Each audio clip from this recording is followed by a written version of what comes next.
នាងឈ្មោះម៉ូលីកាជាម្ចាស់ហាងផ្កាជាមើលសៃដៃស្អាតរំទុំ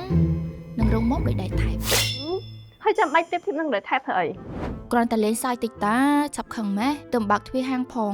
ចាស់ប្រាប់ថាខឹងពេលព្រឹកព្រលឹមចឹងណាអត់ហងស៊ុយទេចាំមើលណ៎ដាក់ទៅនាយគេទាំងព្រលឹមទៀតហើយអាឡូសួស្ដីពូក្មួយរមោពូខូចហីទៅយកផ្កាពីហាងក្មួយឲ្យភ្ញៀវអត់បានទេរកអីដឹកផ្សេងអូគិតមកយើងគិតមកយើងនេះភ័យធ្វើអ្វីហ៊ានដែរខុសទៀតចោះទុកមុខហាងហ្នឹងយកមកដឹកឲ្យបានតាគ្រាន់បាត់ជួរទី3ដាក់ឲ្យបានមកកណោថែមបានគ្នា2នាក់ទៀតអង្គុយនៅកៅអីជួរ VIP ជួរទី2ទៀតមែនតើចិត្តភ្លេចកាត់អូកាបារម្ភជាមួយ Smart Key ដែលអាចបើកទ្វារសងខាងនិងទ្វារក្រៅអូតូបាន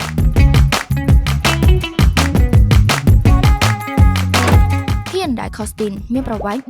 4950 មីលីម៉ែត្របន្ថែមពីកៅអី VIP នៅជួរទី2បែប Business Class កៅអីជួរទី3អាចបត់បានរាបស្មើដើម្បីដាក់ឲ្យបានបន្ថែមបាន